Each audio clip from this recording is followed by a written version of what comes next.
आप अपने क्रोम को ओपन करते हो और आपका जो क्रोम है वो बहुत स्लोली ओपन होता है या वाइट स्क्रीन से रिलेटेड प्रॉब्लम भी आता है, तो आप इस प्रॉब्लम को परमानेंटली सॉल्व कैसे करेंगे, और वो भी कुछ ही स्टेप्स से। तो आपको सबसे पहले तो आपने क्रोम ब्राउजर को ओपन कर लेना है, जैसे मैं यहाँ पे ऑलरेडी ओपन करके रखा हूँ। ओपन कर लेने के बाद फिर आपको अपने क्रोम ब्राउजर की इस 3 डॉट वाले आइकन पे क्लिक करना है और अपने क्रोम ब्राउजर के सेटिंग्स में आपको यहाँ पे चले जाना है।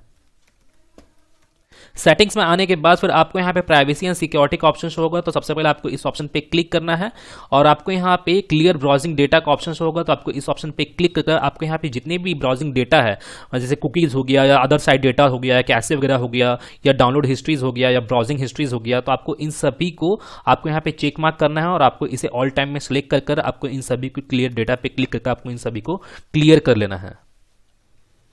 क्लियर कर लेने के बाद फिर आपको यहाँ पे परफॉर्मेंस वाले ऑप्शन पे आपको यहाँ पे क्लिक करना है।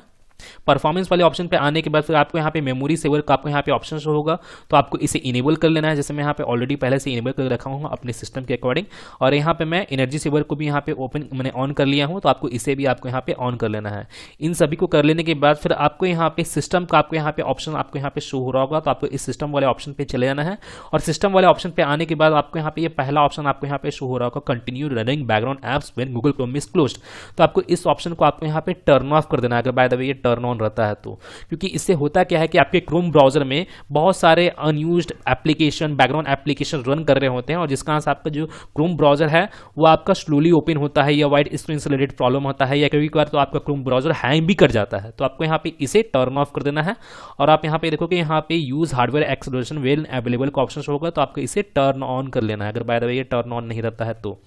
टर्न ऑन करना है। और आपको यहाँ पे एक्सटेंशन का आपको यहाँ पे ऑप्शन होगा, तो आपको इस एक्सटेंशन वाले ऑप्शन पे आपको यहाँ पे चले जाना है और आप यहाँ पे जो भी अनयूज्ड एक्सटेंशन वगैरह लगाए हुए होंगे अपने क्रोम में या अनवांटेड एक्सटेंशन, जो एक्सटेंशन आपके काम में नहीं आ रहे हैं, तो आपको उन एक्सटेंशन को आपको यहाँ पे रिमूव कर देना है या टर्न ऑफ कर देना है। जैसे मैं यहाँ पे इसे टर्न ऑफ ही कर देता हूँ, आप चाहे तो आप यहाँ पे इस बटन पे क्लिक करके आप यहाँ पे रिमूव भी कर सकते हो। आपको यहाँ पे बटन शो हो रहा होगा, तो आप यहाँ पे इसे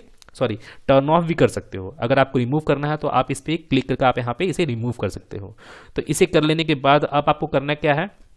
अब आपको यहाँ पे अबाउट क्रोम का आपको यहाँ पे ऑप्शन शो हो रहा होगा, तो आपको इस ऑप्शन पे जाना है और आपका जो क्रोम ब्राउजर है वो ऑटोमेटिकली यहाँ पे अपडेट होना स्टार्ट हो जाएगा।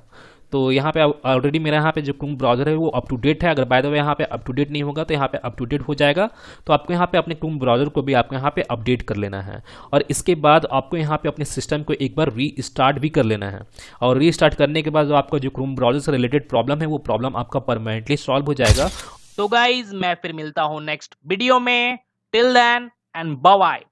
और एक बात और, सब्सक्राइब बटन पे 2-3 फैट लगा दीजिएगा जिससे सब्सक्राइब हो जाए और घंटी वंटी गिर जाए।